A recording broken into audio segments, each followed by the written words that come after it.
and welcome. You are listening to episode 72 of the Nearly Men video game podcast, coming to you live on Twitch from Scotland on Thursday, 17th September 2020. I am Gary Hogg-Simmons, and joining me today is Colin Little. Hello. And Paul Kaczynski. Hi. And we are the Nearly Men. We have nothing to do with the video games industry. We don't make them, we don't sell them, and we're not even particularly good at them. We are the Nearly Men, and at some point, you have probably kicked our asses online. Oh yeah. Oh, yeah. Gary Hogg using the that. visual. Using the visual.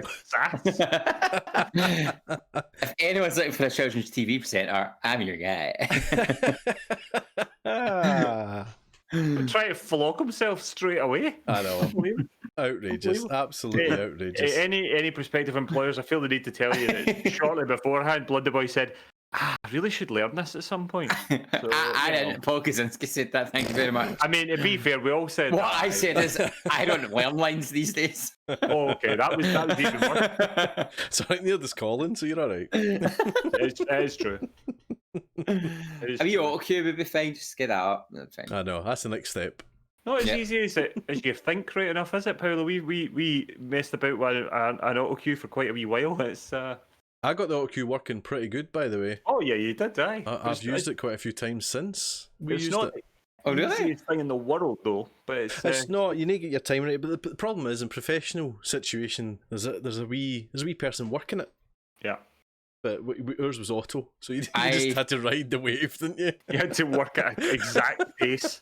You couldn't drop a second. But it was like a marathon runner. You know, you're like grabbing little cups and pouring them over yourself. You're seeing between paragraphs. Well, at uni, one of my modules was in TV presenting, and we had to run the auto cue and read from the auto cue. Oh my god! Oh, You're like, and if like when you're scrolling it, if somebody messes up and you're trying to scroll back without being panicked, it's like keep Oh, it calm no. instead. Oh no! It was very fun.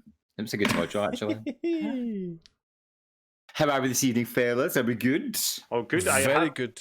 I have Good, to good, say, good. I am loving the new titles, Mr. Kaczynski. Mm-hmm. Thanks very Loving much. Loving the new. Look at that. We're all smiling. It looks like we actually enjoyed it. Well, we're smiling. You and I are smiling. Yes, yes. Gary's ranting. It kind of looks like we all like what we do. We all like each other. I Almost. mean, it's magic. Almost like we like each other. Almost. Aye. Almost Nearly. Neil? Amazing what you can do when you don't sit in the same room as each other. Just mental. We've not seen each other in person. Well, I've not seen you guys. I know you met up at your birthday, Gary, but aside from that, we've not been with each other for maybe about a year. Almost. It was November or something. I think it was the last podcast we did. In We person? was We played all in football. person, yeah.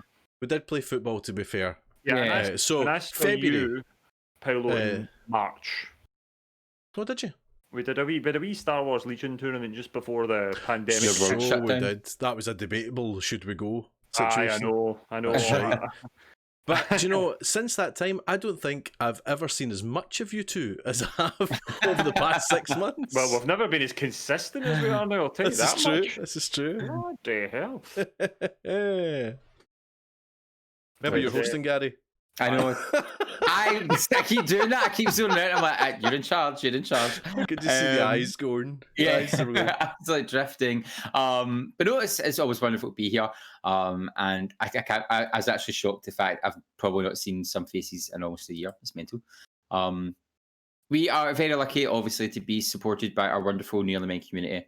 And if you use your Amazon, what's it called now? Amazon Gaming Prime, it's called Gaming now. Prime. I know there's a word after gaming. If you use your Amazon Gaming Prime thing, or you use real life cash monies to help support the podcast, you are a producer of the podcast. And we have a massive long list. So I'm going to read through them.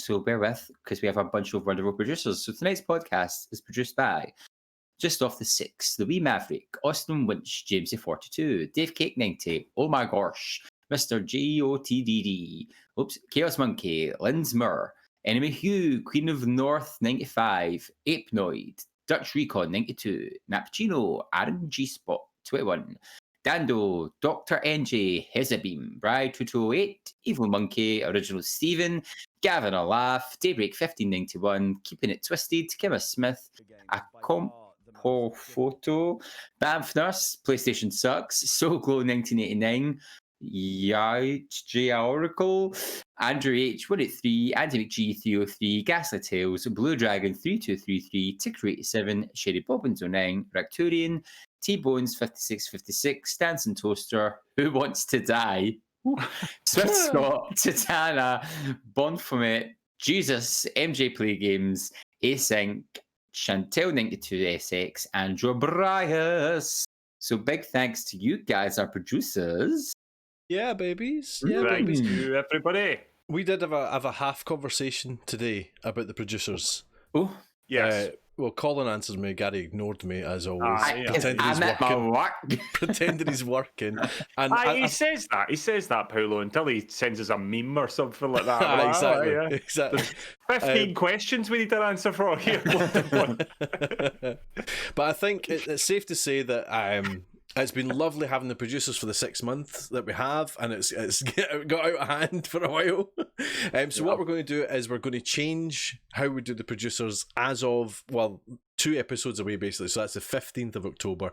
So we've not quite worked out exactly how it is, but we will change how the producers do. Of course, everybody who subscribes is supporting the channel and keeps it going. But I think we might do something like Tier 2 will be producer of the podcast and get special shout outs and things like that. But don't worry, everybody who is subscribing will be some sort of producer of the podcast, and we'll keep you right. And you'll still get all your emotes and everything like that. And no, emotes are going scrubbed. And you still have our eternal gratitude. But of course. I think it was a great idea, but the list is getting. I mean, here the smallest violin in the world playing for us, but we've got too many subs.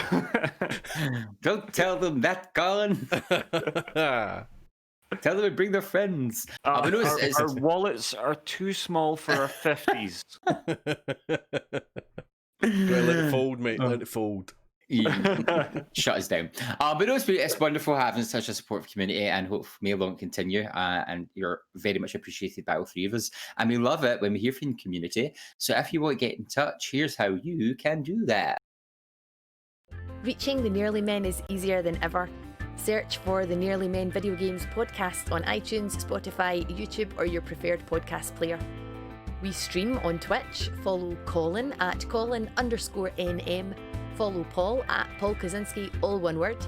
Follow Gary at Blunderboy87. And let's get social on Facebook as The Nearly Men, Twitter and Instagram where we are at Nearly Men, or go old school and email us on info@thenearlymen.com. Need all that again? Links are on our website, thenearlymen.com. So what are you waiting for? So, yes, please do get in touch. There's lots of ways how you can also do it in the chat tonight or anytime one of us is streaming live, and we'll try and remember what you say. But yeah, fantastic. And again, those fancy new wee videos. The Nearly Men guarantee we'll try and remember what you say. Or we'll nearly remember what you say, so we'll get half it right, and then the other half we just make up. I like that ratio. That's yeah. Just keep that nearly going. But I mean, I don't know about you boys, but I don't think there's been much newsworthy news lately, has there? Nothing happening. Nothing's really quiet. Nothing happening. No, I mean, I was kind of off social media like the past 24 hours, so I'm pretty sure nothing big happened last night at all. Yeah. Well, if it did, we missed it anyway. There was something. I don't know that thing. That thing. I was definitely online last night. Right. Nothing big happened? Nah. Oh, was there maybe an update about the Stadia? Is that what it is? The what now? Of course, there was big news last night, which everyone was extremely excited for. The PS5 information evening. You've sold it brilliantly there, Hogg. Welcome to the PS5 information evening. Held in the local primary school. I hope you all picked up your pamphlet on the way in. Yeah, and Janice has got the tombola. Actually, Janice with the Ebola would have been a bit more organised with that pre-ordering system, but we'll get there later. But yes, of course, last night the PS5 had their show thing, and it was stunning. Yeah. That was also one of my favourite bits when that Sackboy kicked the other off the ledge. That was funny. That was funny.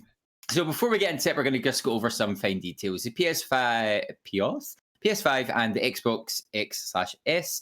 PS5's release date is the 12th of November in the US, Japan, Canada, Mexico, Australia, New Zealand, and South Korea, and then the 19th of November in the UK and the rest of the world. Pricing, the PS5 digital edition priced as £359.99, and the full fat PS5 with a disc drive will cost £449.99.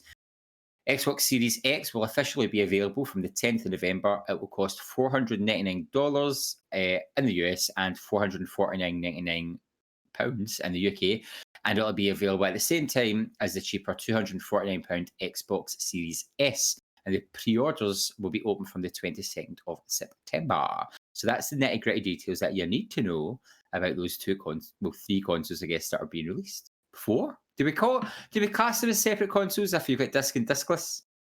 No, not really. I wouldn't say the PS. There's no difference with the PS5 and the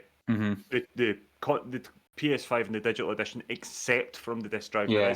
There is a hardware difference between the S and the X, and they're filling two separate slots in Xbox's bonkers portfolio of consoles. Yeah. So very confusing. Yeah. So, boys, were you impressed last night? Yes. Yes. I was impressed last night. I'm a little less impressed now the dust has settled. But is that because of the pre-ordering system, or is it just... Mainly the shambles that's ensued since. I think this is the second time in a row that Sony have done this, where they've left the UK and areas of Europe out of the loop and a week behind. Microsoft are managing a worldwide release date for everybody, and somehow Sony aren't. It's going to be terrible for people. I mean, I know, not terrible. Okay, we're in the middle of a pandemic. I'm trying to. That was a bit hype. Catastrophizing. It's so terrible. I can't get my PS5. In that aspect, you think of that week when you're on Twitch and all these American streamers and Japanese streamers and everyone else is streaming PS5. There'll be a whole bunch of people streaming their Xbox Series X, but we're still waiting. We're still waiting for our PS5. For no good reason. They haven't given a good... There doesn't seem to be a good reason. And the fact that Microsoft are managing a worldwide release on the same day proves that there isn't really a good reason for it. But wasn't that the same with the PS4 as well? Yes, exactly. But it just seems to be just the thing that Sony do. And it's bizarre. It's pretty poor, because I don't think they need to do it. It could it could be to do with manufacturing. It could be to do with shipping. It absolutely could be, but Microsoft are managing to put it all together. They've managed it. So you know, if, and let's be honest, PlayStation were quite right. It was open season on Xbox at the start of the last generation, and they lapped it up. So I think it's perfectly the same when Sony, and I get accused of being a Sony fanboy. At heart, I would pick Sony over Xbox any day, but. This isn't great, and I also the pre-order thing's an absolute shambles. I see Evil Monkeys in the chat already making pot shots, and he's right. Yeah. Microsoft announced when the pre-orders were going on sale. Sony were wishy-washy, and now there's shambles. There's people. There's scalpers selling PS5. I saw Australian PS5 pre-orders being scalpers are charging thousands of pounds for the pre-order people. Stop buy it. No, but it harked back for me. I did see the tweet Evil Monkeys talking about it, and it harked back for me to the similar thing Sony did with the sharing of games where they passed over, and it reminded me of that. It was just a week, and and we'll let you know where pre-orders start. And you live by the sword, you die by the sword. It's a bummer, and I'm I'm really annoyed about the pre-order thing, and I don't know whether it's. I mean, I suppose in the end it is Sony's fault to an extent because for whatever reason Sony weren't explicit about exactly when things were going on sale. But what I don't know is if Sony maybe gave a little bit too much rope to the retailers and they ran a mile with it. Maybe they jumped the gun slightly, maybe. Yeah. Or whether or not Sony didn't explain it to the retailers and the retailers acted in good faith. I'm not convinced. I think there's blame on both sides.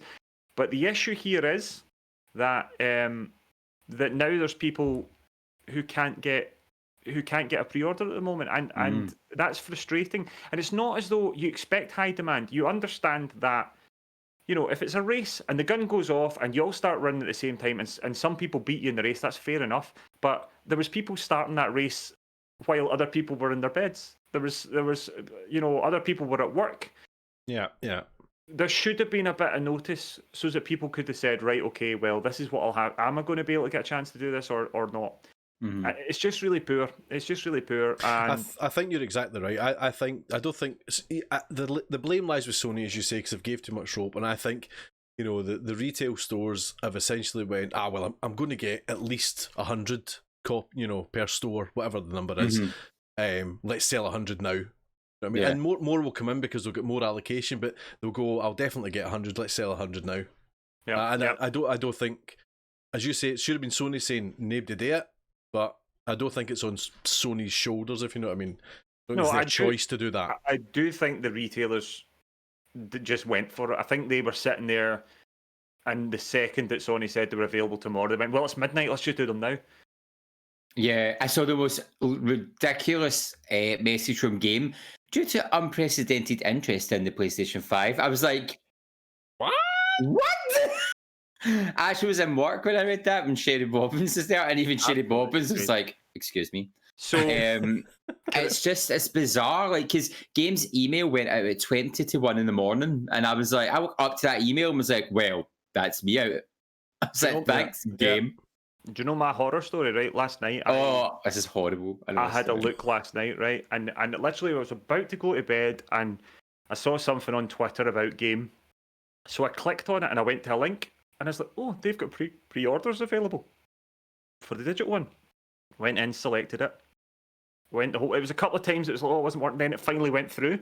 Added to my cart. I couldn't sign in at my Game card, which was a big issue. Game's made a big mess about that, but they're going to fix that. I got all the way to the end. They wanted my payment details, so I was like, oh, right, okay, well, I'll put them in. But it said they weren't going to charge me right now. But, I don't know. I got all the way through, so much so that all I had to do was get a code back from my bank to approve the payment, right? Oh. But I panicked. Because it's not that I didn't have the money, because I do have the money, but realistically, I would rather the money stayed in my account until November rather than going into games. Yeah. Mm-hmm. And I couldn't find any clarification that it was going to happen, so I cancelled the thing because it's like I just don't want to be nearly £400 down right now. Yeah, I hear you, brother. Cancelled it so as I could go back. It did look like it was going to pay afterwards. Went back in, completely sold out, and I'm raging at myself. Just while we're on the topic, Colmac in the chat is saying the last chance is tonight at midnight on Argos. That's tonight, Thursday night. I don't think it's midnight at Argos. I think it's tomorrow at 9 AM on Argos. Oh, well. Again, this is what people don't know, and everyone's going to ram the websites. They're saying it's tomorrow. So does that mean midnight or does that mean 9? We don't know. It's so confusing. I mean, hopefully they have enough that pre-orders won't be the be-all and end-all. Do not panic, folks. I genuinely think that there'll be another restock pretty quick on these. I think there's still a long time, and actually one thing about the UK getting it a week behind, there's another week to get stock. So I wouldn't panic too much just now. And then, of course, there's supermarkets and all that will get stock and probably won't be doing pre-orders. You probably need to get them. But as I said to Paul, we're in the middle of a pandemic right now. For all we know, we could be in lockdown again. And then the idea of queuing up outside a supermarket to buy a games console is not really on the agenda, That's not. Yeah. Regardless of how much we enjoy video games, going out to buy a PlayStation 5 is not an essential journey, despite the fact I would argue it almost is. Really? I'd be like, I need it for work. Yes.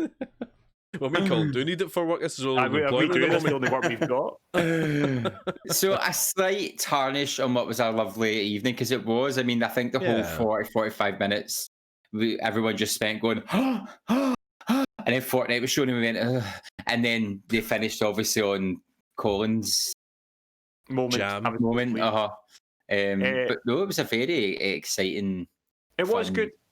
The one showcase. the only thing was, and I understand why they put Final Fantasy, I suppose, up front, but the idea of opening up with saying this stuff's captured on a PC to represent, that was a real false move. That was a strange start. Apparently they've tried to claw back and get rid of all the PC information, and they won't confirm if it's going anywhere but PS5 now. But see that I didn't take that from that message. I took that as this isn't running on a PS5. It's running on a PC built like a PS5. Yeah. Do you know what I mean? I didn't take it as this is going to be on PC as well. And then there's a bunch of people who are like, say that it is I'd say console exclusive. Console exclusive, but PC later. But lots of people are now saying, it's a timed exclusive to PS5. But like, I would say console exclusive. No, console exclusive is exclusive. And I think if it did go to another console later, you'd have to be like, where's the legality in that claim? Is it a hidden timed exclusive? I think that's a bit shady if that does come out. The last I heard about it was it's a 6-month exclusive on PS5, then 6 months on Xbox as well, and then PC after the year is what I heard last. So again, that's not console exclusive. No. Maybe launch exclusive or something you would call it, but like so the term of console exclusive to me is really wishy-washy, muddy in the waters. The other really strange thing, and this is weird because Jeff Keighley, right? We know Jeff Keighley, big personality, presenter of Gamescom and various other things. Last night after the thing, he announced that Demon's Souls is a launch game for the PS5. They had it. They showed the video. Why the hell didn't they say at the end of it was a launch? It's bonkers. It's almost as though they just went, oh, we just didn't think that was pertinent information. Yes, that's pertinent information. I mean, Jesus. I think they started with Final Fantasy as well because it was all day yesterday during the day. It was, oh my God, the rumours that they're going to show Final Fantasy 16. They're going to show it.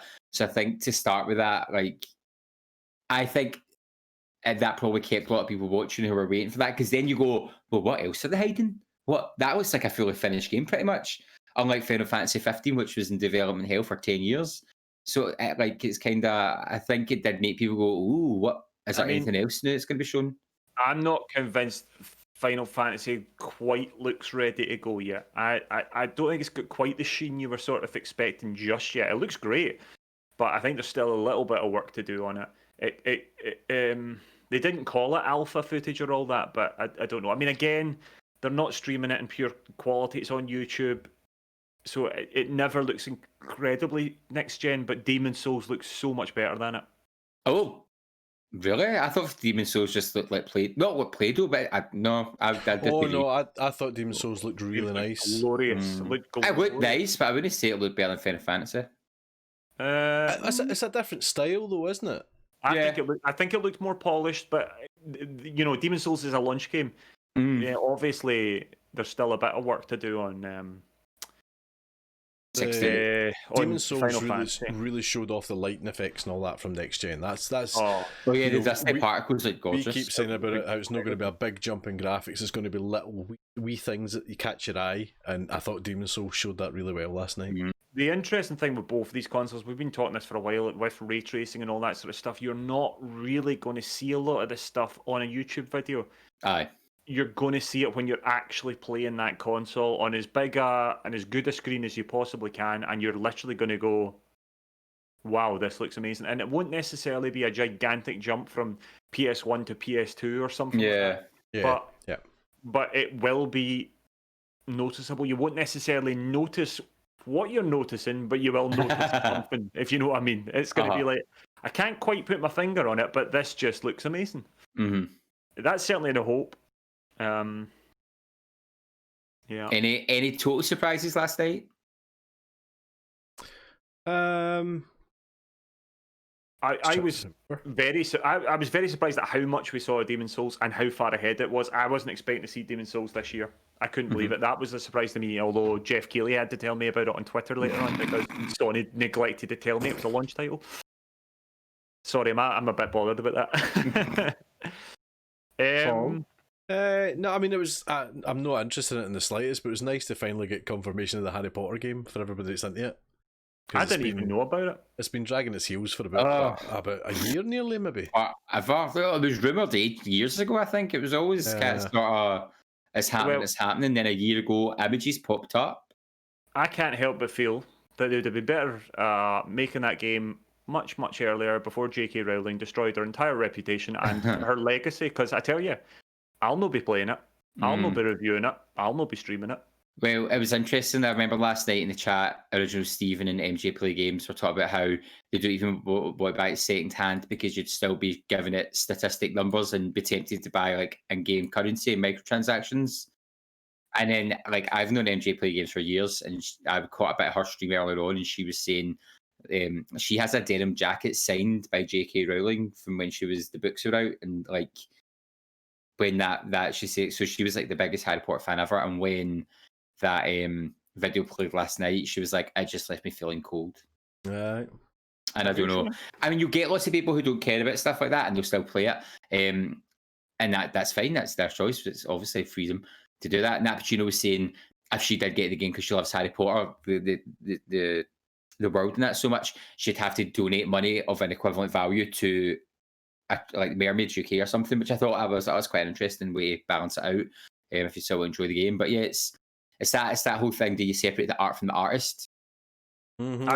I've said this for years. I find it really hard to do that. Yeah, really hard to do that. There's been lots of chat from the viewers. So Josh, Mr. J0TD or JOTD, I can never remember how to say it, Josh. JOTD. I bet it's not. No, it's a zero. He told me himself how to say it. I still don't believe him.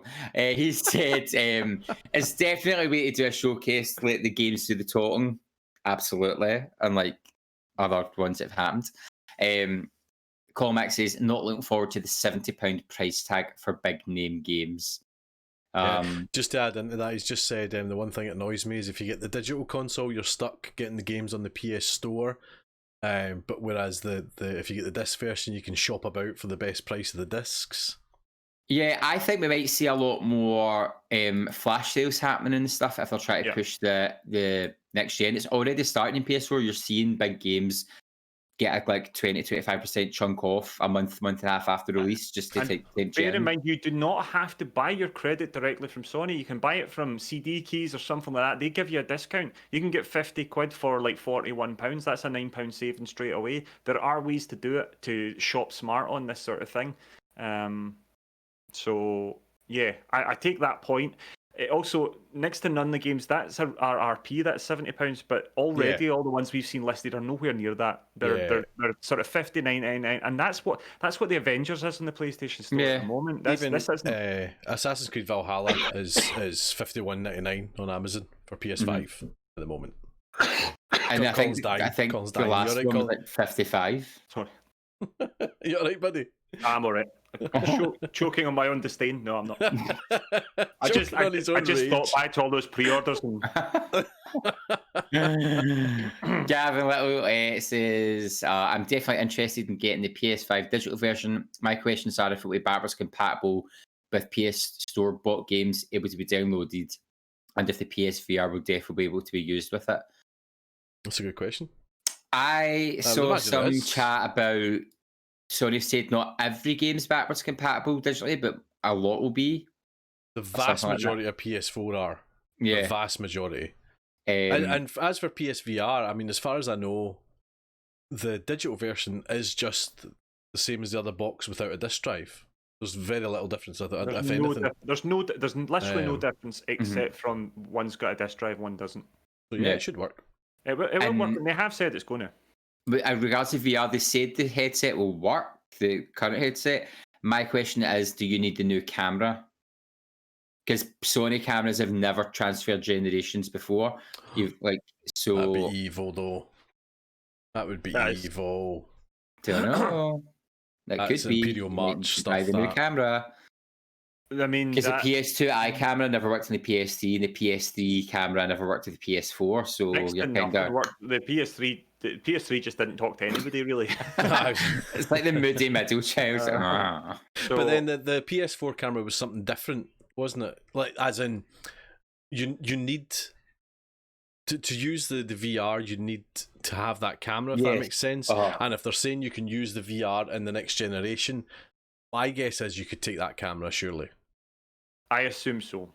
I assume so because I looked at the advert or the kind of page, the product page of the camera on Amazon, and it was more talking about streaming.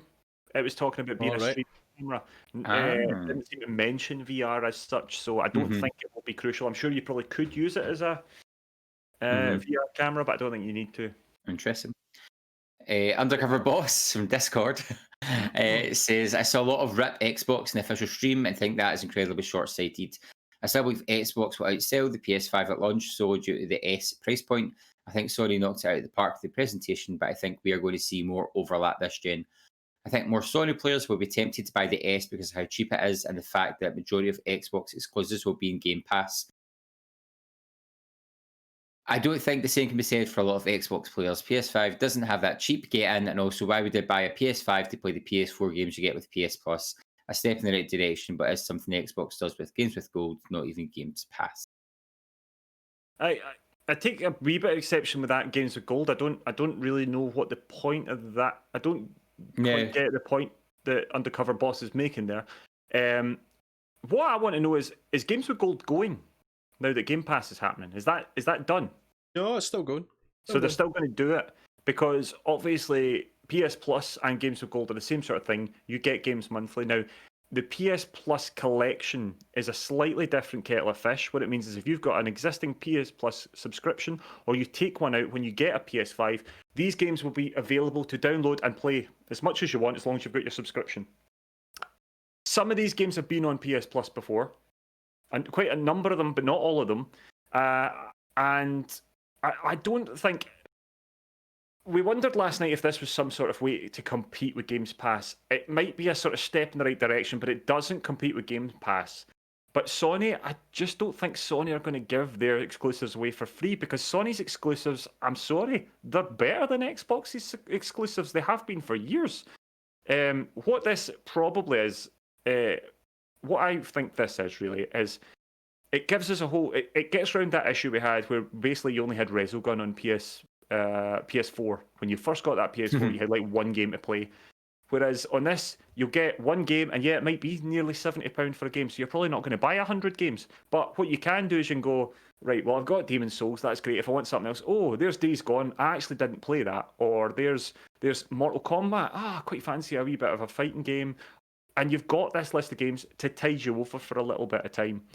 But what it also means is if somebody didn't play on PlayStation 4 this thing and missed a whole lot, they have got an incredible roster of incredibly good games. You've got Uncharted 4, you've got Last of Us Remastered, you've got, I mean, Days Gone's not that good, but you've got that. You've got these big games, and the majority of these are really top-notch games. And there's tons of them there to play. I think it's a lot of good value, and I think there will be Xbox users who potentially might go to you might get a digital one and just go, well, there's a whole generation of PlayStation games that I never played, and I can get them all for free, basically for the price of my subscription.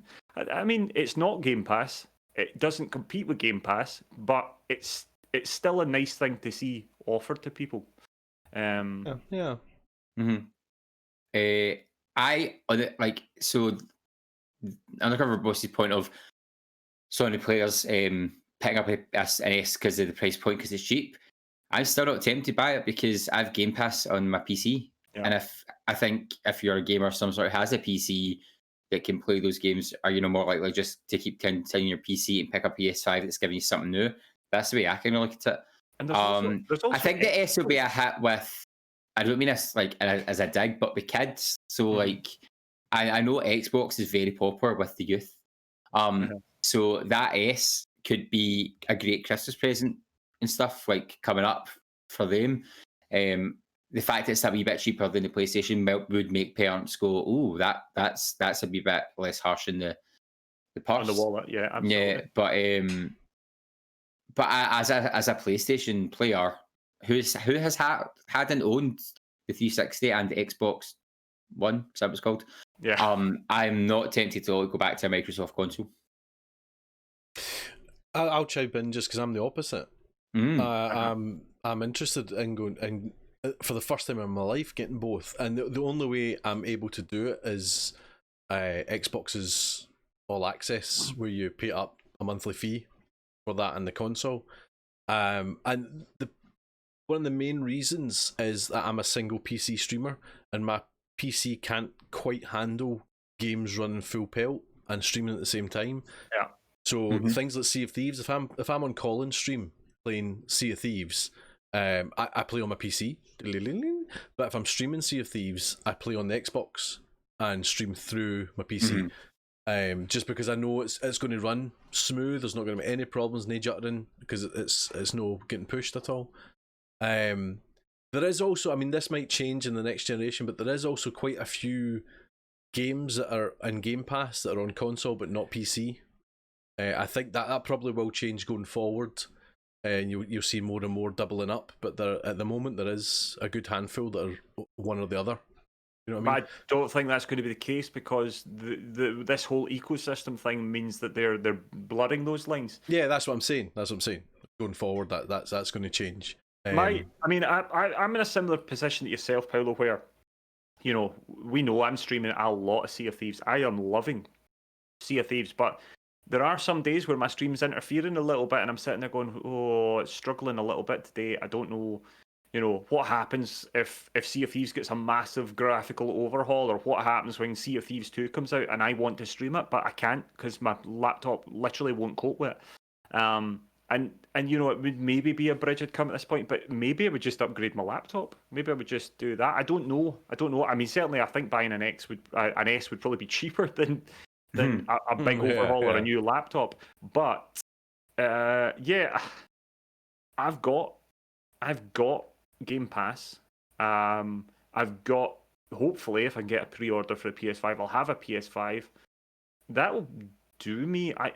I'm not that fussed about the whole Xbox thing. As I said, the only game that Xbox have that I love, and I genuinely love it, is Sea of Thieves. That's the only one that I really care about. And at the moment, it's able to run. And I just don't think I would buy a new console just for that, you know? I hear you. I just say it's only the monthly fee, because I'm already paying full whack for Game Pass. The increase in that, to me, is worth the freedom of having the Xbox, because it's now essentially our job to do this. This is now, you know, due to current situation, this particularly Colin and myself, this is what we do now. Yeah. So the easier that I can make my work, the better. And I'm, you know, I've not got much money at all, but I'm in a fortunate position where that could be a possibility. To balance the work stress. So I mean, it's because of Microsoft's pricing that makes that happen, and it's a very clever thing they've done with the S. It's a very, very clever thing, and it's essentially saying you can have next gen gaming on that if you want, and it's not going to be the big frills, it's not going to be fancy, but if you want to play Halo nice and easy, there you go. To be fair, there is a clarification. It's not quite next gen gaming. It says gaming. It says if you want to play next gen games, it's not. You know, it is. There is quite a hardware dip. It will run these games, but as far as I'm aware, so will an Xbox One or an Xbox One X run these games as well. So I don't know. It just comes down to my inherent confusion about exactly what Xbox are planning to do. As I said, I just can't help but think of some granny or grandpa or mum or dad or whatever going to buy, being told that their kid for their birthday or their Christmas or whatever wants an Xbox, and they go into a shop and say, "I'm here to buy an Xbox and they're like, oh, okay, which one do you want? Is it the Xbox One? Is it the Xbox One X? Is it the Xbox One S? Is it the Xbox Series S? Is it the Xbox Series X? Is it Game Pass? Do you want Game Pass with it? I mean, you should get Game Pass. And they're like, what? And the same person goes in and says, I'm here to buy a PlayStation. Right, okay. Is it the PlayStation 5 or is it the older one, the PS4? Oh, it's the new one he wants, right? It's the PS5. And then the only option there is, do you want it with a disc drive or do you want it otherwise? Either way, though. Either way, them, that person is going back to who's asked for it and going, what one was it you wanted again? If they don't know, they're still going back and going, what one was it you wanted? But why should they have to go back? Why would they then go back if they've gone to this metaphorical shop? That's 2 trips just because Xbox can't get their marketing right. But PlayStation as well. You want the one with the disc or the digital one? Oh, I don't know. It's the same situation. It's not really though. It's not really because you're picking between 2. One's more expensive, one's cheaper. But it doesn't matter whether it's 2 or 7. 6 different consoles. It does. It definitely does. It doesn't. Gentlemen. Go to the shop and get me an Xbox. Colin, go to the shop and get me a PlayStation. You're still going to be met with a question of, oh, which one is it you want? Oh, I don't know. I'll need to go back and ask. But the difference is it's a choice between 2 or it's a choice between like 5. But it doesn't matter. Because they don't know. If they don't know, then they won't know between 2 or they won't know between 5. I think there's an awful lot more confusion. An awful lot. I mean, you imagine, right? Say they tell them, right, okay, they want you go and get them an Xbox. It's around 200 quid. I can't remember exactly how much it is. It's about 200 and something quid. And they go in there. That's 3 or 4 consoles that are all about that, or will be about that at the time of launch, as opposed to, oh, it's the £350 one or it's the £500 one. That's a much easier choice. That's infinitely easier. You've got your Sony shades on. I'm inclined to agree with Paul here, Colin, and I've been on your side every other time. Put it this way though, Gary, you yourself get confused with the actual which Xbox we're talking about, don't you? I'm not denying you that. But what I'm saying is, if you're going to play that card, it lies in both camps. It is inherently the exact same argument, though. It's the same argument. It's what I'm saying is, if you can't tell these consoles apart properly, then that's it. I think it's much easier to know. Look, PS5, disc or no disc, or is it Xbox One? Is it Xbox One X? Is it Xbox One S? Is it Xbox Series S? Is it Xbox Series X? That is infinitely more confusing. It's just a strange choice. I don't know. It's a mess. It's a mess. You know who's not confused? Joe Keenan's not confused because he pre-ordered his PS5 this morning just after the Salt in the Winds. Unbelievable. Unbelievable. Oh, honest to goodness, get you two going. You can't shut you up. Moving swiftly on, can I hold you there? No, you cannot just say anything. You skipped over the Xbox stuff. You didn't say the Xbox stuff, did you? There was no Xbox stuff. Yeah, he did. Did he say it? I said it earlier on. At the very start. Oh, I missed it. I would have played the video when you said it. Oh, unbelievable! You pay attention. I missed it. I got him all riled. We know he's a Xbox fanboy at heart, isn't he, Gary? There we go. No, I went through both. Green blood was boiling. Sorry, Gary. I'm sorry. I take it back. That's okay. Love you, Gary. I know you do. Big, massive announcement, fresh off the press. This year, the Nearly Men will once again be taking point in Save Point. Not again 22, but Save Point 2020. It is our 6th year taking part, 7th event, including the bonus level. This will be my 3rd official one. Yeah. Yes. And it's going to be, we have a date and everything, we're so super prepared. Friday, the 9th of October, 2020, some point in the evening. We're not that prepared. As you know, we always like a theme. We've got some ideas of what the theme could be. We're always open to suggestions in the Discord or through any way to contact us. Suggestions will be taken on board, but can be denied. So don't be coming at us and saying you never did that, because we never said we would. But yeah, let's pass over to the Save Point experts. There's no guarantee that there'll be blindfolded Goat Simulator, which you're watching. No, we can't guarantee that. I don't think that is socially distant approved. And Colin Little would cheat. I'm a cheat. Yet again, this is the original date of Sick Kids Save Point, or Save Point as it's now called. In the summer, we did the bonus level for to help the hospital cope with the issues surrounding the COVID crisis. However, this is the standard every year in October. That's the weekend of Save Point, and yeah, this will be our 6th year in a row of doing it. To raise money for the Edinburgh Children's Hospital charity, which, you know, is a charity we've been associated with for a long time now, and it's great. It's great, and you know, we hummed and hawed a wee bit about doing this because we always worry a bit about constantly coming out and asking folk for money or begging folk to donate and all that. So we understand that, you know, times are tight and all that sort of thing, but if we can raise, honestly, 20 quid, 50 quid, then it's still 20, 50 quid that the hospital wouldn't have had that they got. So it's a great thing. What we're going to do is it's a 24-hour marathon. We obviously will not be in the same room. Normally, in normal times, we'd all be in the one room for the 24 hours. It would smell horrible and we'd be there the whole time. But speak for yourself. I know what you're saying. I was directed at me there. Afraid so. I'm a larger gentleman. However, my wife told me I smell like a baked potato the other day. Can I just throw that in there? A baked potato. Right, that's good to know. What kind of filling? Potato. I didn't ask about the filling, to be honest. I think I'm off baked potatoes.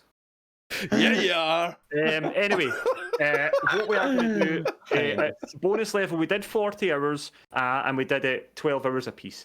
We're not going to do that this time. We're all going to be there the whole time in our own houses, streaming, and we're going to do the full 24 hours together. Yep. So we're going to need some ideas of what we could do. Do you think it should be an overall challenge? Is there a particular theme? Themes and things like that are great because they give us a better way to curate the whole event. So let us know what you think we should do. If you have any suggestions, hit us up in the Dropbox, not in the Dropbox, in the Discord. Hit us in the Dropbox. Have access to our Dropbox. And let us know what you think, or on our socials, any ideas. I mean, we might not take them, but we welcome suggestions. And yeah, we're gonna yet again we're gonna put ourselves through the streaming ringer to raise some money for the charity, and we hope you guys can join us for it as well. Indeed. So exciting! How you feel about it, Paul Kaczynski? No, I'm looking forward to it. It's always great fun. I mean, it's lovely when, you know, we used to do it at Colin's house, and it was always a big event, and it was full on. I mean, the last few years it's been full on, Colin, hasn't it? I mean, a lot of gear goes over to Colin's. There's a lot of setup, and then basically we just plant ourselves on your couch. We literally turn the living room into a studio, and Sherry Bobbins just waits on his hand and foot, kind of thing. So I mean, it'll be different. Obviously, it's going to be easy to set up because we're kind of already there with this kind of stuff. But we're going to be on our Todd. Essentially, we're going to be on our own. It's going to be hard. We're going to cuddle into Colin. I know. Should you get a body pillow with Colin's face in it? Yes. Can I get your cardboard cutout, Colin? I'm just here. There's a lot of shiny surfaces. It could be a COVID harborer. Maybe not. I'll only lick it a wee bit.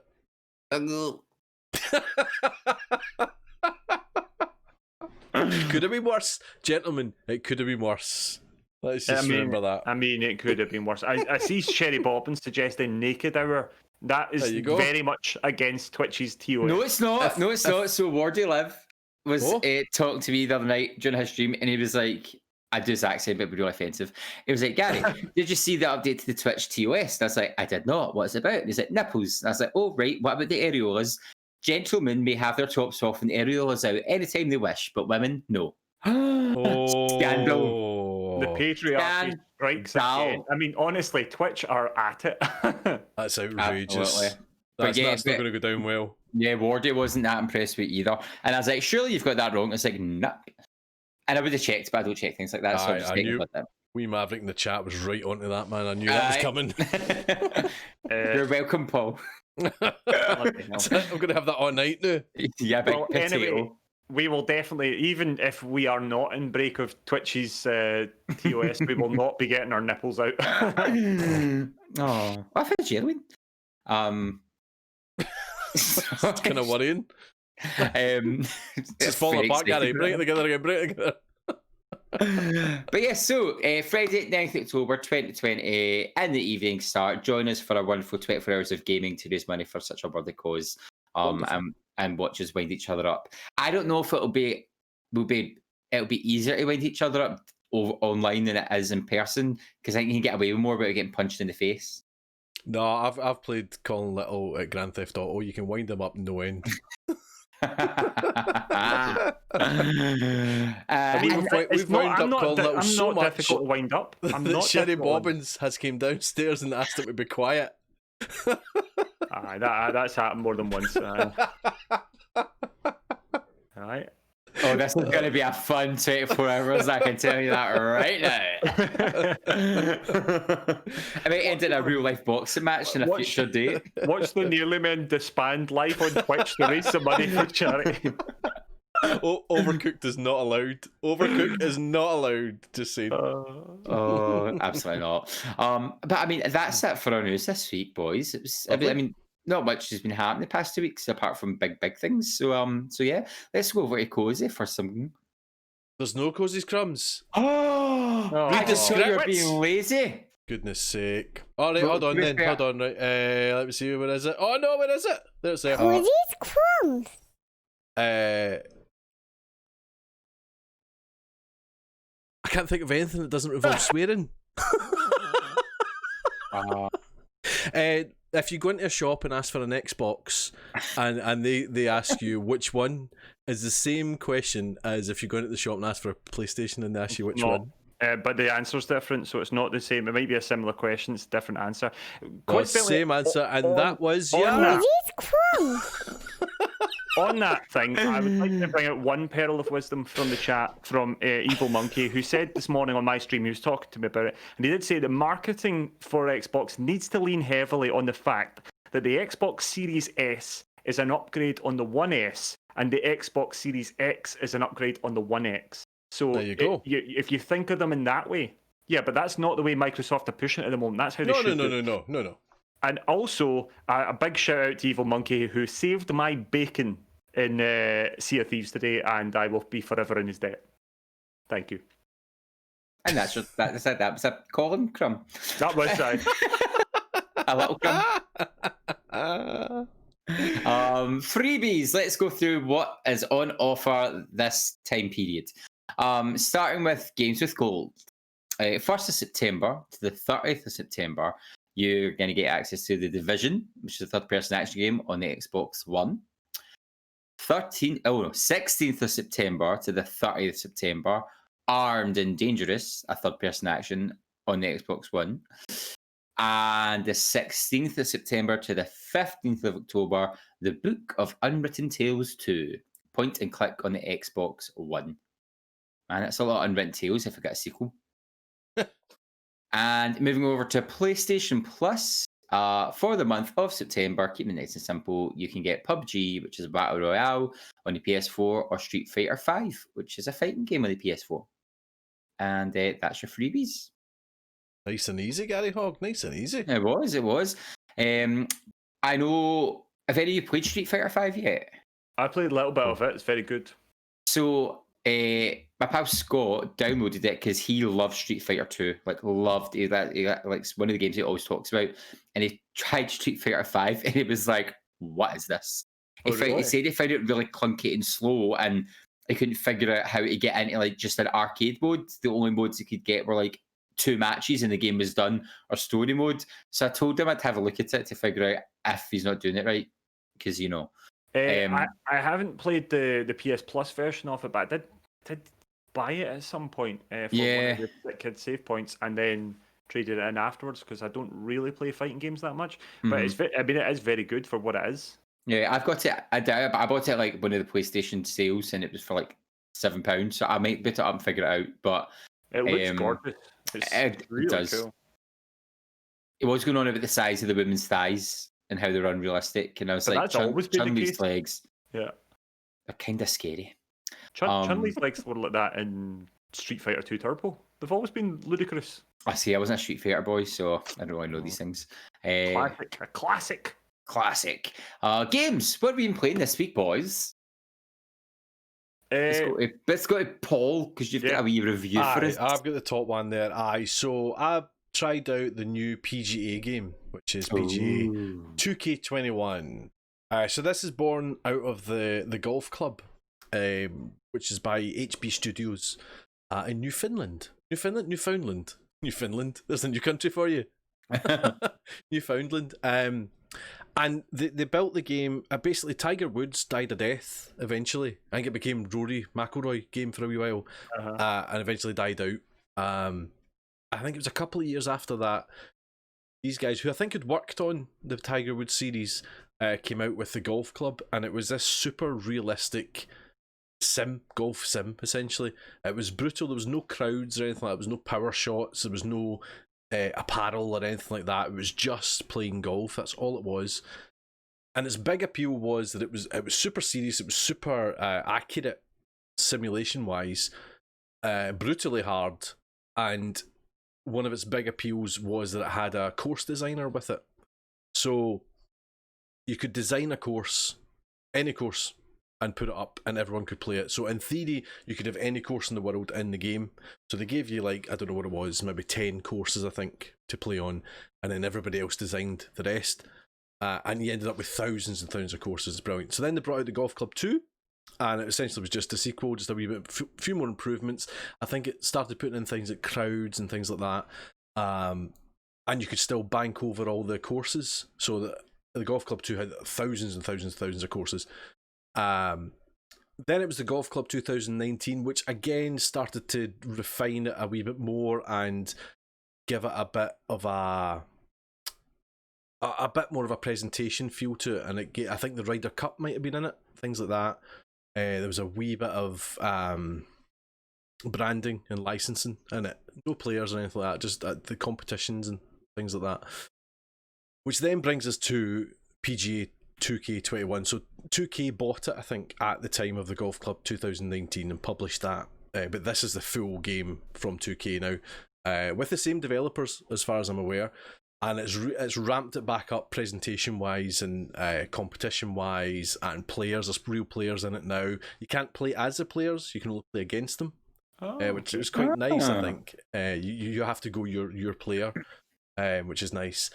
And it's still got the real seriousness that it had. It's still brutally hard. It's changed the mechanics a wee bit. There's a couple of things that are different. The speed of your swing greatly alters your shot now, whereas before it was a very rhythmical thing. You could kind of feel it. Now you've got gauges telling you power and things like that, so it's a wee bit different. But on the whole, it's the same kind of game, just a wee bit tarted up a wee bit more. And it's really, really nice. It's really, really nice game. It looks great. It still plays like the Golf Club. It still is infuriating as the Golf Club, which makes it that much more satisfying when you get it. Which is nice. Again, you can port over courses from the last game, so it's just getting bigger and bigger, and there's more and more courses available. And again, there's official courses with the game as well. I only streamed it the other day, and so I've only played like 3.5 hours of it, 4 hours. It's brutally hard, and it's trying to get back into the swing of it. But it's good. Oh, you did there. I did. I went for it. So yeah, but no, it's really good fun, and I'll definitely play more of it. I wish I had time for these kind of games again. Back when the first one came out, I had kind of loads of time, and I would sit and play it for hours. But now, due to life circumstances and all that jazz, time's shorter, so playing a game that takes quite a long time to play is harder than jumping in and doing 20 minutes of something. Whereas this, you have to invest a bit of time. And I'd love to do there's a great website, TGC Tours it's called. I don't know if it's still called that, but that's what it was called, TGC Tours. And it was essentially a real life kind of tournament system, where you would go in the game, play the game in a tournament and record your score and things like that. And everybody was in different legs and divisions and things like that. And that was really good, but you need to play 4 rounds a week, so you're needing to find time to do that, which isn't that long, but it does take up a night essentially, which you just don't have all the time. But no, it's a good wee game. It's good fun. It's definitely the same family of the golf games. And I think if you liked the Golf Club 2019, you'll like this. There's a whole host of difficulty levels as well, which is fairly new. There was one difficulty level, I think, in the Golf Club. And I think the last game had different clubs you could use. So you could use master clubs, which were a wee bit less forgiving, but a bit more beneficial. With this, there's like 6 tiers, amateur, pro, semi-pro, all that kind of stuff. That'll give you give and take all the way up the scale. But no, it's good. It's good. If you like the Golf Club, you'll like this. If you like Tiger Woods, I think you'll like it as well, because you could play it on a fairly low setting, which will feel more arcadey. But if you did like the challenge of the Golf Club, you can still ramp it up to that horrible difficulty. Nice. Like real golf. I must say, exactly. Your avatar looks just like you. How long did you spend making him? Far too long. Longer than the Yeah. game. Yeah, I was going to say, I was like, that's what put us forwards into. But Getting it that looks more beard like trim. Gavin a laugh.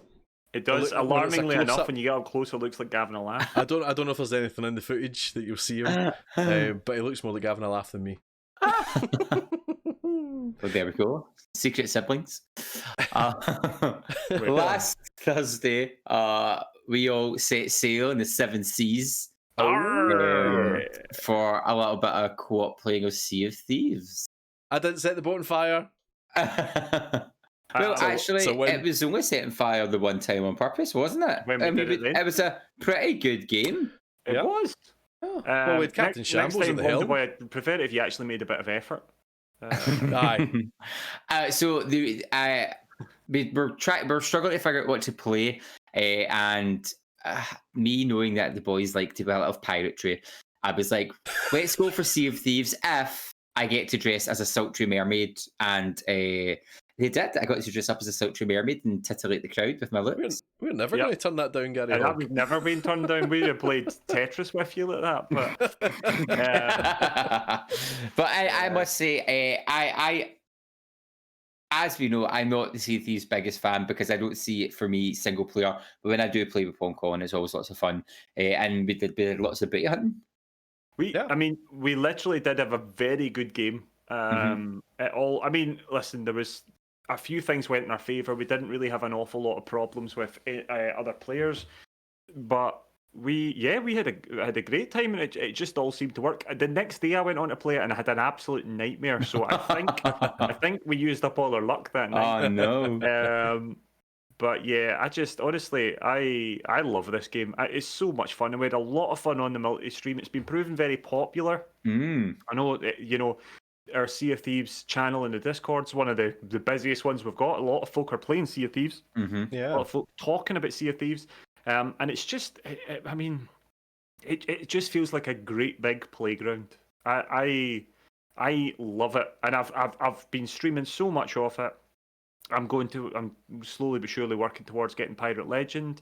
I've been playing it with, just off the 6. I've been playing it with a number of fellow streamers, and also a whole host of our community as well. And it's been great. I've had a great time with it. But it's lovely when I get to play it with my fellow Nearly Men, because I have an awful lot of fun. And then of course Blunderboy can go into his costume cupboard. Yeah. I must say, you're a very good captain. You're very good at giving direction. That worked out.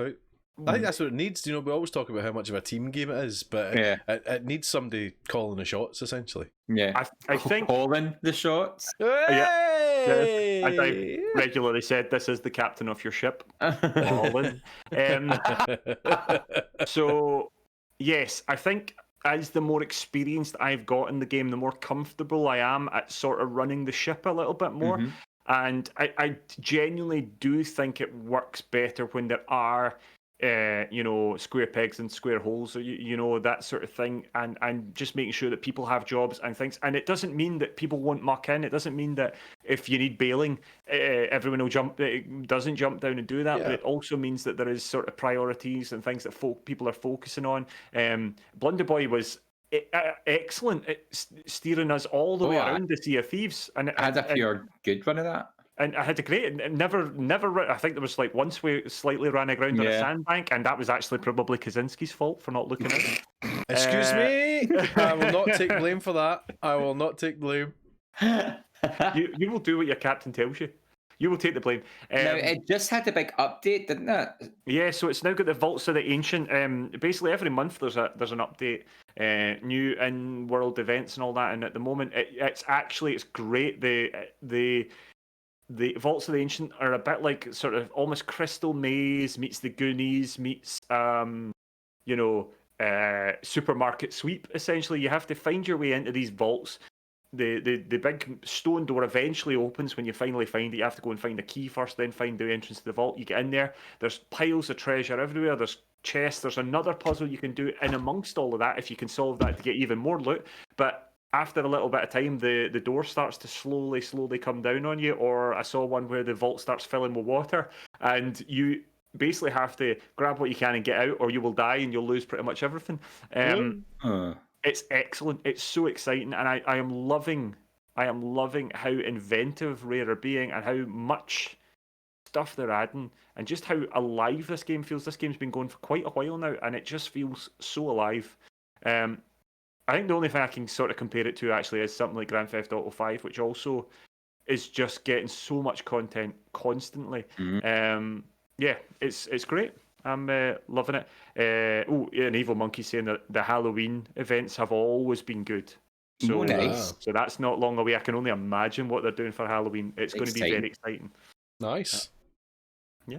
Fantastic. What else you been playing, Colin? So on last Wednesday, I got interrupted obviously by the PlayStation Showcase, but I decided, after playing Hellblade and it going so well and being so popular, I decided let's go for another big story-based thing.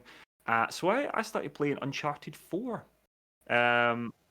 which I hadn't played since it first launched, and I have to say that game is great. It's really great. It's a proper sort of popcorn flick of a game, and you're just sort of barreling from one moment to the other.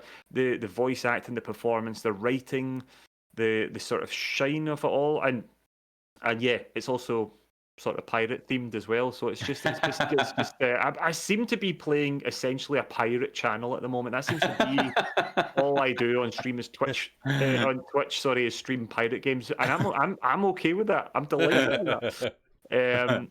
But no, it's been lovely to revisit it, and just exploring things, and yeah, just attention to detail. And of course, we know there's a game coming out. A film coming out with Spider-Man? With Spider-Man. Yeah, with Tom Holland is going to play the young Nathan Drake, and as you can see in the gameplay, he's actually the perfect choice for it, because that young Nate looks so much like Tom Holland. I couldn't believe it. I hadn't really made that connection. So yeah, this is quite early on. It's a flashback that sort of sets up the start of the game, when Nate's spending time with his brother, and it sort of goes on from there. It's just really good, and folk have been really enjoying it. We had a great time. We were chatting away. We were just playing our way through it, having a lot of fun. So yeah, next Wednesday I'll be back playing some more Uncharted. We've just got to Scotland, so we're going to be doing that. I forgot Scotland was in it. Yeah, looking lovely with lots of purple heather. So that's what we're doing. Apart from that, I played a little bit of Stranded Deep. Jumped back in there for a little stream. I saw you jumped in. I was like, oh, he's back at it. I still love Stranded Deep, but it badly needs fixed. There's some real buggy problems. So there's some performance issues there. They fixed some of the real problems, but we're still getting crashes from island to island, and I was noticing quite a lot of dropped frames as well. So yeah, I think I'm going to have to wait until they can fix it. I'm constantly sort of looking at Steam and going, oh, maybe I could just get it on PC. But yeah, I love that game, and I'm praying for Beam Team that they're going to get this together, because at heart it's an absolutely brilliant game, and I love it to bits. But it's not showing itself in its best light at the moment. And the other I was playing was The Long Dark, because of course if I'm not playing a pirate game, I'm playing a survival game. And I do love The Long Dark. My goodness, it is hard though. I mean, honestly, it is handing me my Bahookie? Yes, it's handing me my Bahookie regular. I'm playing it on Stalker difficulty mode now, which is seriously hard. It's not the complete Interloper's the really hard one, but Stalker mode is bad enough. I've only survived a few days. I think at the moment my record's like 7 days or something like that on Stalker mode, and most of that was hiding. It's just such a great game. It's such a great game. It's probably not for everyone, but I love it. I love playing it. I love streaming it. And yeah, there'll definitely be it somewhat fills the sort of Sea of Thieves hole. Although everyone that watches it then sits there and goes, "Man, I'm freezing watching this game." So it's so cold, but yeah, an excellent game, really good. So I've been enjoying that. Wow, so a piratey survivally time over with Colin and his nearly main slot in his own channel. Paul, what about you? What you been up to? Well, do you know, I jumped into Crusader Kings 3 to give it a go. It was on Game Pass, so I thought, why not? It'd be rude not to say. And it was very good. I streamed it, and I just learned as I streamed, and it was very good. It was exactly like I thought it was going to be. Big shout out to Nordland's Viking, who was helping me throughout the whole stream, just kind of pointing me in the right direction. And yeah, it's it's one of these kind of civilization-y type conquer-y, like cross between Civilization and Total War, except there's no big battles kind of thing. But I mean, it's nice, and I literally dipped my toe into it. But it's nice. It's apparently a lot more streamlined than the second one was. It's not as thick as the second one was, but still as deep, as it were. If that makes any sense. Yeah. But it's very good, and I think we're going to maybe get a couple of multiplayer games going on the go with the community, different things like that. Yeah. Nice one. I dipped into Spellbreak, which was good fun. So this is a new well, I think it's fairly new. I think it's just not long out of beta kind of thing. It's a battle royale, but it's with magic instead of guns, which I thought was quite nice. And you don't kill people, exile them. That's what you do, yeah.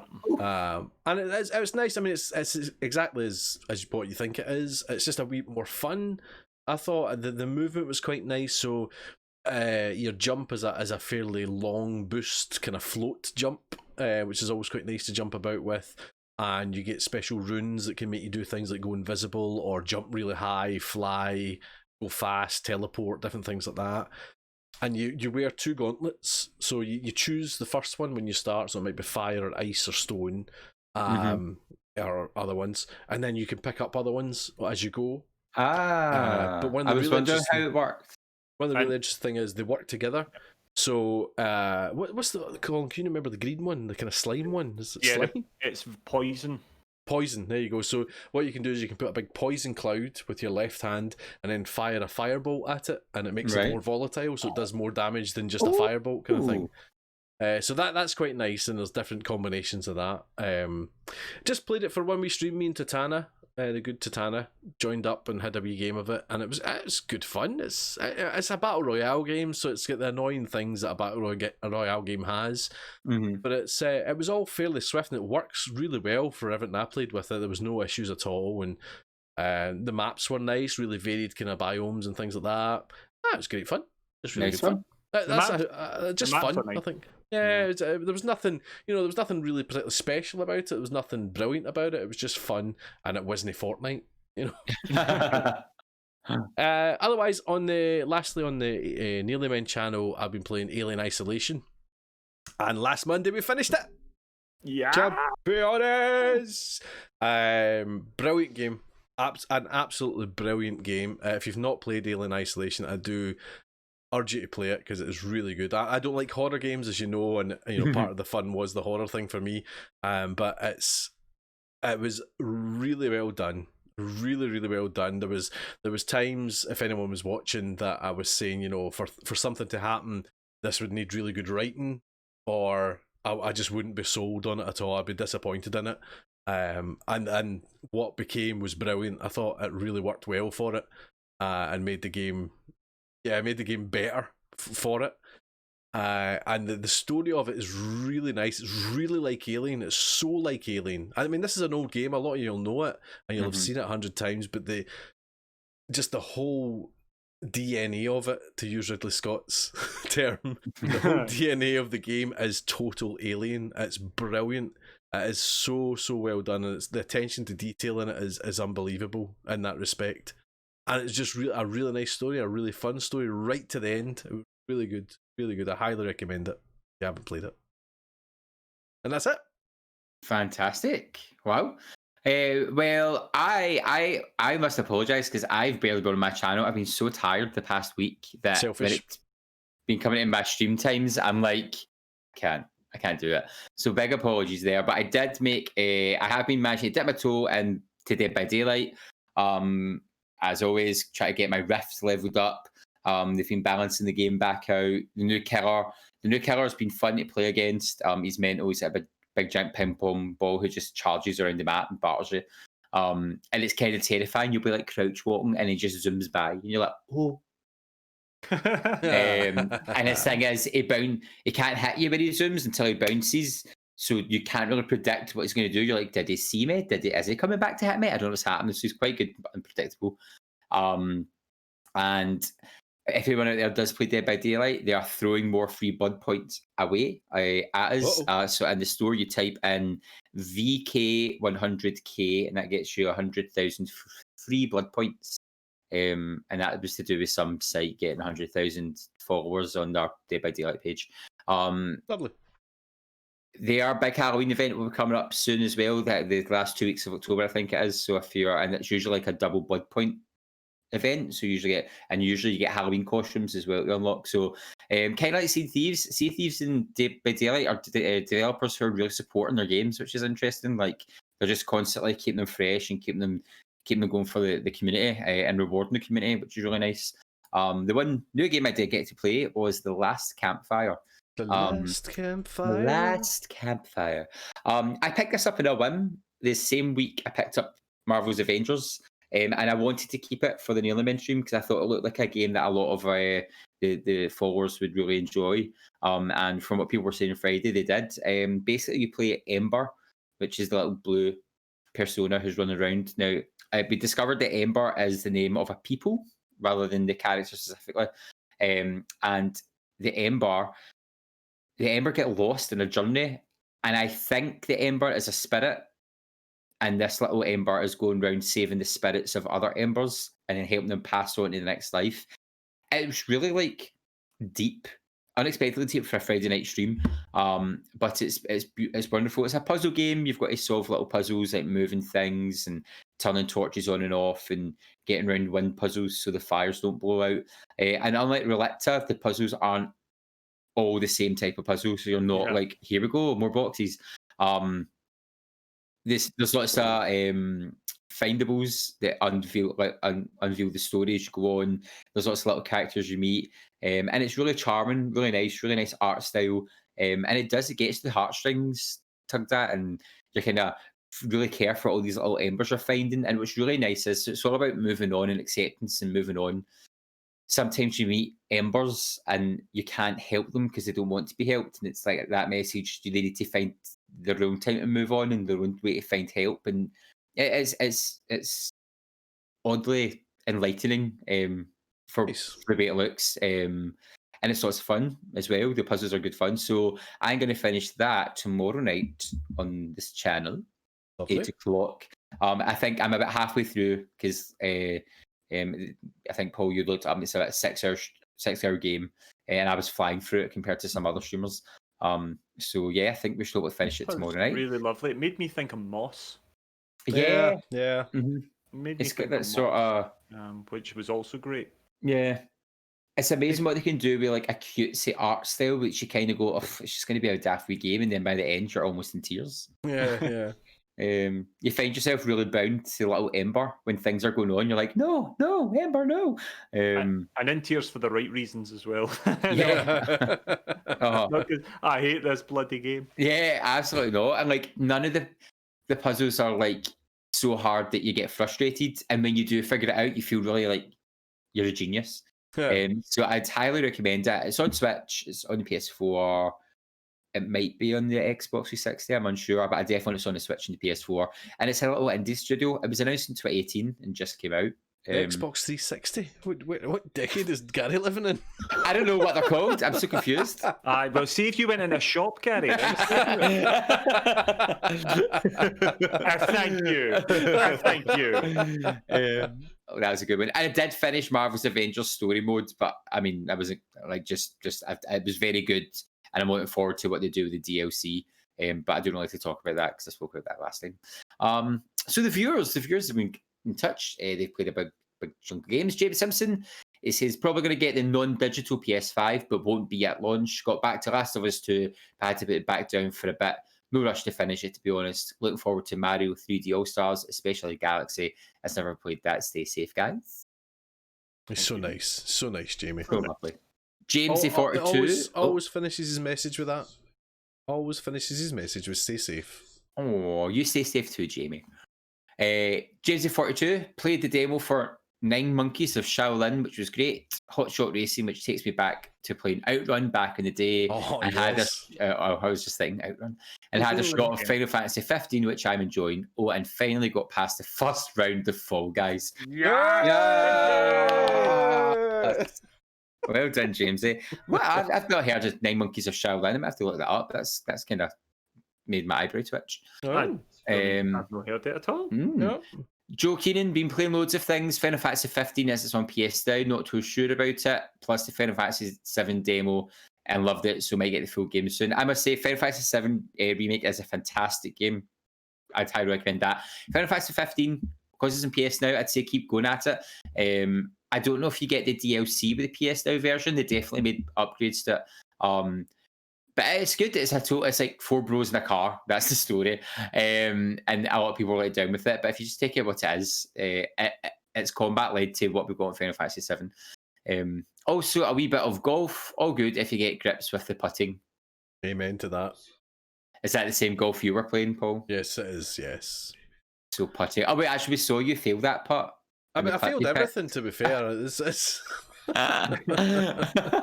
not exactly a collector's piece. Peter Riley, I can see a future where I may have both new consoles. Oh my! That's big for him. I've been playing. Somebody's been working through lockdown. Somebody's just sitting there like Smaug on top of a mountain of cash. Someone is more than me. I've been playing loads of Flight Simulator, and I've had some good fun with Marvel Avengers, and did some retro gaming and replayed Arkham Asylum. It's terrifying when Arkham Asylum is a retro game, but all very good games. Very good stuff. Excellent. Yeah. We do love it when you get in touch with us. And if you want to get in touch with us and missed it earlier, here is how you can do that. We'd love to hear from you. Find us on Facebook as The Nearly Men, Twitter and Instagram, where we are at Nearly Men, or email info@thenearlymen.com. So please do get in touch and let us know all the things you've been playing, all the things you've been doing, and anything that may have caught your ear and you're like, oh, I've got a comment on that. New releases, let's fire through these. So we're almost there, guys. Not many coming out. So on the 18th of September, we have Crysis Remastered on PC, PS4, and Xbox One from EA. Super Mario 3D All-Stars on the Switch from Nintendo. And WWE 2K Battlegrounds on PC, PS4, Xbox One, Switch, Stadia, and that's from 2K. On the 20th of September, we've got Hello Neighbor coming to the Stadia. Okay. On the 22nd of September, we have 13 Sentinels Aegis Rim on the PS4 from Atlas. On the 24th of September, we have Going Under on PC, PS4, Xbox One, and Switch from Team 17. Rip Them Off, PC from Losange Lab. Serious Sam 4 on the PC and Stadia from Devolver Digital. Gone Viral on the PC from Akupara Games. And Little Big Workshop on the Xbox One from Handy Games. On the 25th of September, we've got DreamWorks Troll Hunters Defenders of Arcadia on the PC, PS4, Xbox One, Switch from Outright Games. Zengion on the Switch from 2P Games. Mafia Definitive Edition on the PC, PS4, Xbox One, and Stadia from 2K.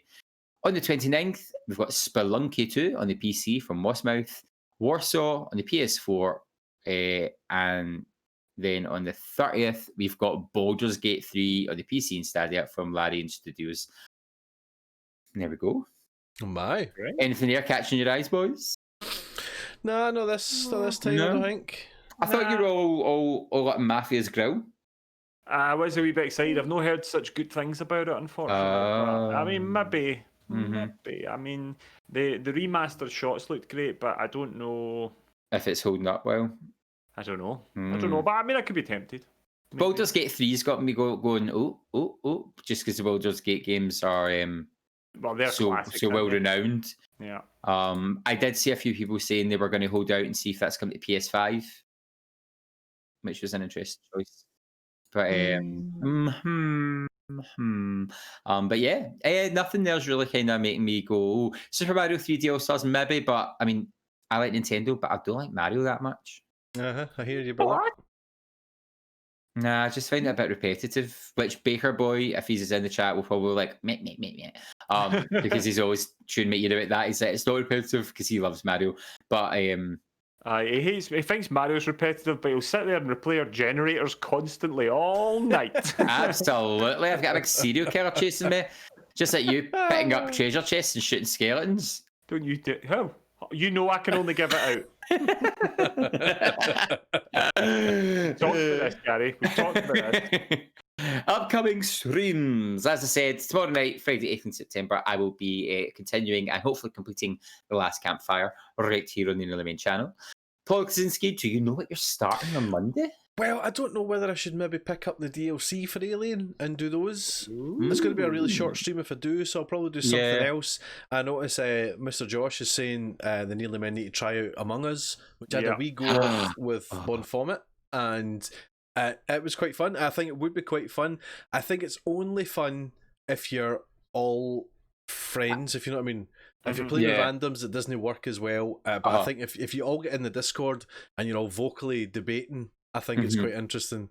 So, I mean, who knows? Yeah. Who knows? We did that, and we just had to mute the mic when we were playing the game, and then when there was a meeting, we unmuted the mic, and it worked really well. Aye, and you mute when you die, things like that. Yeah, it's so much fun. But as I think, if we could get, maybe not 10, but but I think we started playing with 6 or 7, then we managed to get up to the 10, because when you get 10 people, you can have 2 kills. How many generators? Actually, there's a few, so... Yes.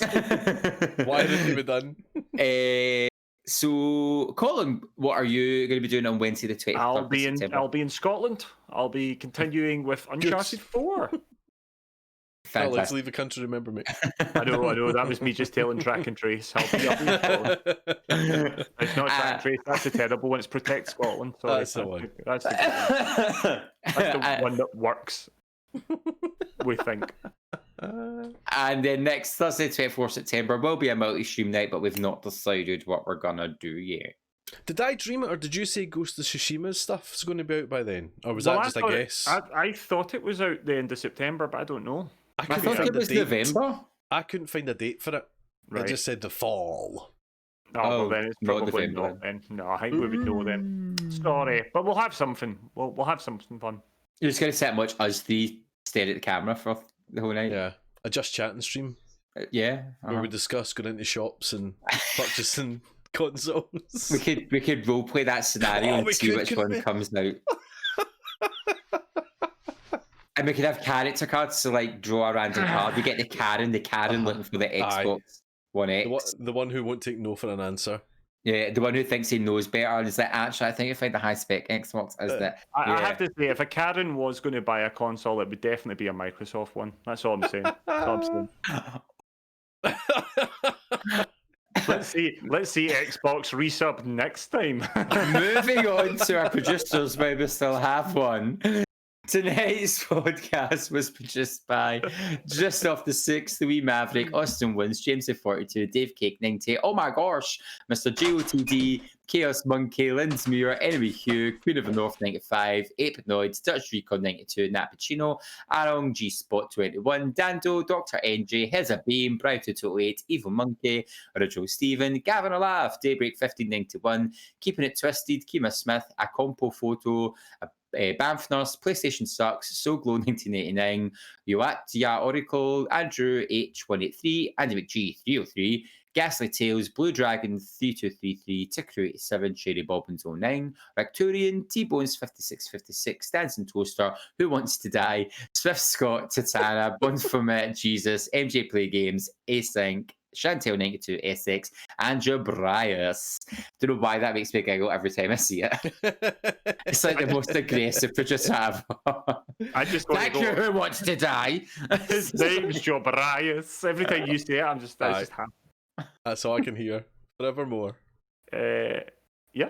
But well thank done, you. Blunderboy. No, well done, you guys. Well done, Mr. Kaczynski, for those fantastic new layout and videos. Thank you. And let's everything. just remind everyone that we will be changing the producer setup as of the 15th of October. So even if you've subbed just now, you're still going to be a producer until the 15th of October. We're going to mix it up a wee bit and change things, but we will let you know what we're doing. And and thanks to Evil Monkey, that will include our brand new producer, which is pre-order cancelled. That's another $5 joke from Evil Monkey. And please remember, put it in your diaries right now. Friday, the 9th of October, will be our Save Point charity 24-hour stream. So we don't be missing that. So we're letting you know now. We will remember to mention it every time we see you. Friday, the 9th of October, in the evening, 24 hours with us three babes. Yeah, we expect you to be there for the whole 24 hours with us. Because we'll be there, god damn it. To check my contract. Thank you very much. And make sure as well, if you've got any ideas of games we should play, any ideas of a theme or a challenge that we could do, then send them to us either on our social media or in the Discord, or send us an email. Just let us know. You guys have all our channels. We'll stick a wee save point room in the Discord. Put a save point room in there. Awesome. But for now, it is good night for us. Say good night, Mr. Kaczynski. Good night, Mr. Kaczynski. Say good night, Mr. Little. Good night, Mr. Little. And it's a good night from me, Mr. Hogg-Simmons. Stick around for once we go away. We'll come back for a raid. You have been wonderful. We have been wonderful. We have been the Nail Men. See you next time.